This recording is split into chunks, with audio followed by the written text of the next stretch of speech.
নমস্কার বন্ধুরা, আমি রাজলক্ষ্মী ননদ বৌদি রান্না চ্যানেলে আপনাদেরকে অনেক অনেক স্বাগতম। আশা করি আপনারা ভালো আছেন, আমারও ভালো আছে। আজ আমরা ঘরোয়া পদ্ধতিতে পুঁই শাক রান্না করে আপনাদের দেখাবো, যেটা খেতে ভীষণ সুস্বাদু হয়।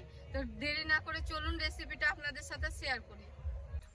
পুঁই শাক বানানোর জন্য যে আমি উপকরণগুলো নিয়েছি আপনাদের আমি দেখিয়ে দিচ্ছি। বেগুন কেটে নিয়েছি, লাল কুমড়ো, গাজর আর ধনেপাতা। তার মধ্যে আমি নিয়েছি তেজপাতা, শুকনো লঙ্কা, রসুন, কাঁচা লঙ্কা, লবণ, সর্ষে, জিরে আর সর্ষের তেল। রসুনটা আমি থেতো করে নিব আর কাঁচা লঙ্কা আর সর্ষেটা আমি বেটে নিব। আমি এবার পুঁই শাকটা ভাপ দিয়ে নিচ্ছি।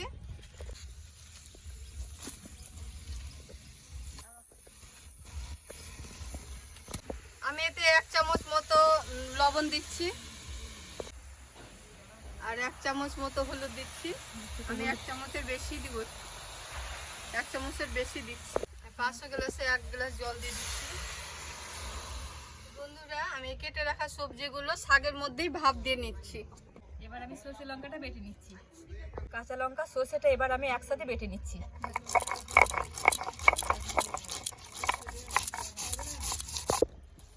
রাজলক্ষ্মী বলছি, এই হাঁড়িটা নিলাম, হ্যাঁ ভালো হয়েছে, দারুণ সুন্দর হয়েছে হাঁড়িটা। বিরিয়ানি বানা হবে বৌদি। দারুণ বিরিয়ানি বানাবে, একদিন বিরিয়ানি বানাবে এই হাঁড়িটাতে, নতুন হাঁড়িতে বিরিয়ানি বানিয়ে নেব। হ্যাঁ বানাবো। হ্যাঁ, কেটে রাখা সবজিগুলো এর মধ্যে দিয়ে দিচ্ছি।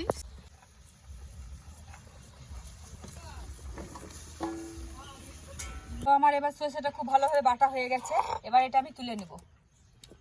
শাকটা আমি 5 মিনিটের জন্য ঢেকে দিচ্ছি।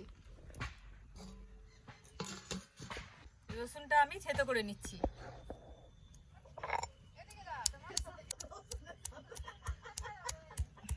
এসো না এসো। বন্ধুরা, আমার 5 মিনিট হয়ে গেছে, আমি এবার ঢাকনাটা উঠিয়ে নিচ্ছি।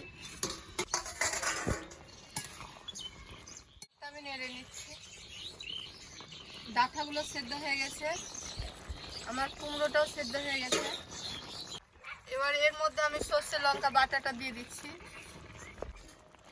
আমি এবার একটু নেড়ে নিচ্ছি। 2 মিনিটের জন্য আমি আবার শাকটা ঢেকে দিচ্ছি।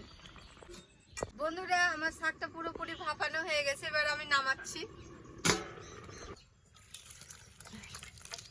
আবার আমি কড়াইটা চাপিয়ে দিচ্ছি।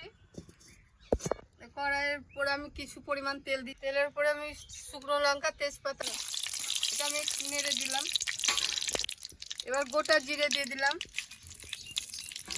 এবার আমি এর মধ্যে থেতো করা রসুনগুলো দিয়ে দিচ্ছি।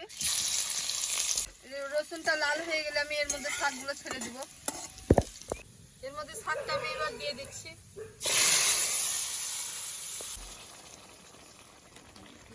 শাকটা আমার তেল পাড়ানো হয়ে গেল, আমি 1 চামচ এর মধ্যে এবার চিনি অ্যাড করলাম। বন্ধুরা, আমার শাক রেডি হয়ে গেছে। দেখুন পুরোপুরি ভাবে শাক সেদ্ধও হয়ে গেছে। ডাঁটগুলো দেখুন কেটে গেল, সেদ্ধ হয়ে গেছে, পুরোপুরি শাক রেডি আমার। এবার আমি ঢেলে নেব। দেখুন আমার শাক পুরোপুরি রেডি, এবার আমি নামিয়ে নিলাম। শাকটা দেখুন বন্ধুরা কি সুন্দর হয়েছে। বন্ধুরা, শাকটা দেখুন কি সুন্দর ভাবে রান্না হয়েছে আর সেন্টও ভীষণ সুন্দর আসছে। খেতে তো খুব সুন্দর হবে। আমি আমার বৌদিকে একবার খাইয়ে দিচ্ছি, ও বলবে খেয়ে কেমন হয়েছে।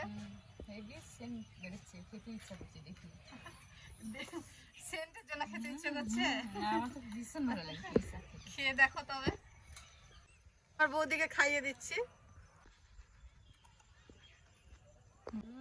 দারুণ হয়েছে, দারুণ পুঁই শাকটা। আচ্ছা সত্যি আমি এই পুঁই শাক দিয়ে জন্য একটালা ভাত খেয়ে নিতে পারবো, এত টেস্টি হয়েছে, এত টেস্টি আর এত সুস্বাদু বলে বোঝাতে পারবো না। তো বন্ধুরা, আপনারা বাড়িতে এইভাবে বানিয়ে খাবেন, দেখবেন ভীষণ সুন্দর টেস্টি লাগবে। তো এটা হচ্ছে ঘরোয়া পদ্ধতিতে পুঁই শাক। আমাদের ভিডিওটি যদি আপনাদের ভালো লেগে থাকে লাইক কমেন্ট শেয়ার করুন, আর সাবস্ক্রাইব করে অল বাটনে ক্লিক করুন। আবার আসবো পরের ভিডিও নিয়ে। আপনারা ভালো থাকুন, সুস্থ থাকুন আর এইভাবে আমাদের পাশে থাকুন।